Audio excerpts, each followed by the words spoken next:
Lo que Jesús dijo en Mateo 24:6 indica que durante los últimos días habría guerras e informes de guerras. Y en el versículo 7 añadió, se levantará nación contra nación. Todos hemos visto cumplirse esas palabras. Como sabemos, en una guerra hay dos bandos opuestos. Y tanto en el texto como en los comentarios de nuestros hermanos, se ha hablado de una guerra de otro tipo. Leamos acerca de esta guerra en Romanos 7, 22 y 23. Notarán que esta cita también es parte del comentario tomado de la Atalaya. Por favor, observen cómo describe el apóstol Pablo esta guerra tan particular.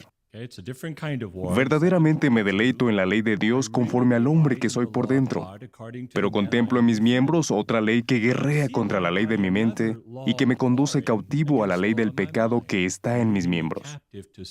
Así que Pablo nos habla aquí sobre una guerra. Ahora vayamos a Gálatas capítulo 5. Veamos cómo describe Pablo la misma guerra, pero de otra forma. En Gálatas, capítulo 5, versículo 17, él dice, porque la carne está contra el espíritu en su deseo, y el espíritu contra la carne, porque estos están opuestos el uno al otro, de manera que las mismísimas cosas que ustedes quisieran hacer, no las hacen. Aquí se identifican dos bandos opuestos. El primero es la carne. ¿Qué es la carne? Es la persona imperfecta que somos, lo que heredamos de Adán. Es el proceder pecaminoso que Adán heredó a nuestros padres y a nosotros mismos. Todos somos imperfectos, y la carne se refiere al estado imperfecto en el que nos encontramos. ¿Cuál es el otro bando? Bueno, fíjense en el versículo 17. La carne está contra el espíritu en su deseo. El Espíritu, es decir, el Espíritu Santo de Dios, es una fuerza que nos impulsa a actuar con justicia. Dentro de una persona de inclinación espiritual, la carne pelea todo el tiempo contra la influencia positiva del Espíritu Santo de Dios. Nos presiona para que nos dejemos dominar por las obras o deseos de la carne. ¿Cuáles son estas obras? Veamos Gálatas 5:19. Ahora bien, las obras de la carne son manifiestas. Eso quiere decir que, como hombres y mujeres espirituales, conocemos las obras de la carne. Luego, Pablo las describe. Fornicación, inmundicia, conducta relajada, idolatría, práctica de espiritismo, enemistades, contiendas, celos, arrebatos de cólera, altercaciones, divisiones, sectas, envidias, borracheras, diversiones estrepitosas y cosas semejantes a estas. Así que libramos una lucha constante contra los deseos carnales que nacen de la imperfección humana. Pero, ¿cómo podemos triunfar en la guerra entre la carne y el espíritu? Bueno, algo importante es tener una estrategia. No se puede ganar una guerra sin una estrategia. Tomemos como ejemplo lo ocurrido en una guerra literal. En Jueces, capítulo 6, leemos que los madianitas estaban peleando contra Israel. ¿Qué planearon hacer? En el versículo 4 se explica que destruyeron la comida y mataron a los animales. Leamos dicho versículo.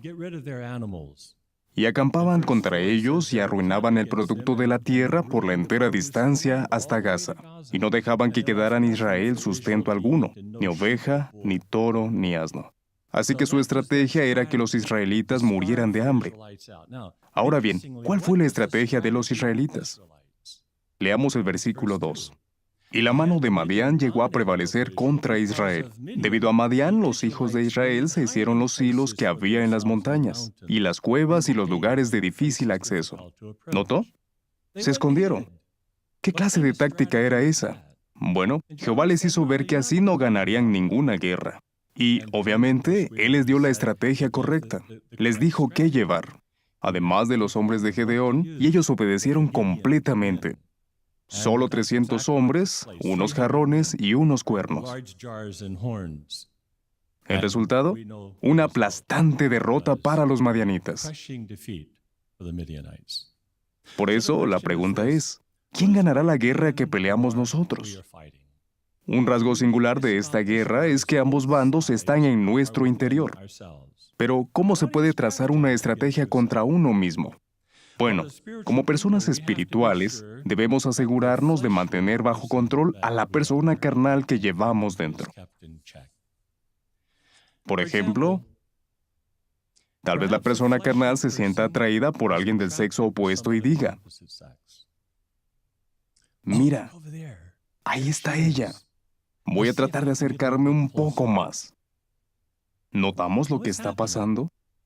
La persona carnal está usando una estrategia para someter a la persona espiritual. ¿Y dónde está la persona espiritual? ¿Acaso escondidita en algún lugar, como hicieron los israelitas al principio? Bueno, recordemos a David. Desde la azotea estaba mirando a su vecina Batseba mientras ella se bañaba. Era una mujer hermosa, pero mirarla lo llevó a cometer adulterio. Por lo tanto, ¿cómo debería reaccionar la persona espiritual en una situación así? Tiene que pasar a la ofensiva. No puede simplemente ignorar el peligro o esconderse. Una estrategia debe planearse con mucho cuidado y anticipación. En la Biblia encontramos el relato de un hombre espiritual llamado José. Recordarán que fue tentado por la esposa de Potifar, pero José sometió inmediatamente al hombre carnal y dijo, ¿cómo podría yo cometer esta gran maldad y realmente pecar contra Dios? Así que, como José, debemos seguir fortaleciendo a nuestra persona espiritual para que se mantenga alerta en contra de los deseos de la persona carnal. Recordemos, esa persona carnal conspira continuamente contra la persona espiritual. Busquemos Romanos capítulo 6, versículos 12 y 13. Pablo ahora nos habla sobre las armas que necesitamos. Romanos 6, 12 y 13 dice, por lo tanto, no dejen que el pecado continúe reinando en su cuerpo mortal, de modo que obedezcan los deseos de éste.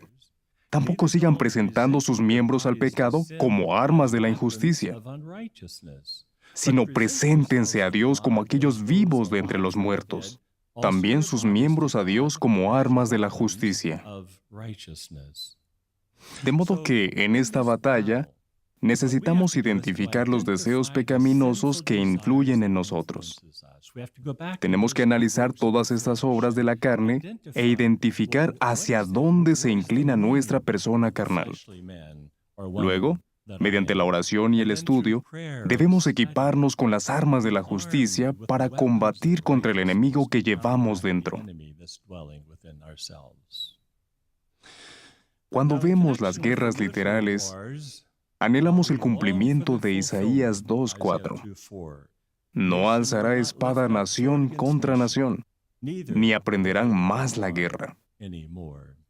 Y cuando pensamos en la guerra interna que todos libramos, anhelamos el día en que, después de haber luchado durante tantos años, finalmente seamos perfectos y podamos decir, hemos ganado la guerra.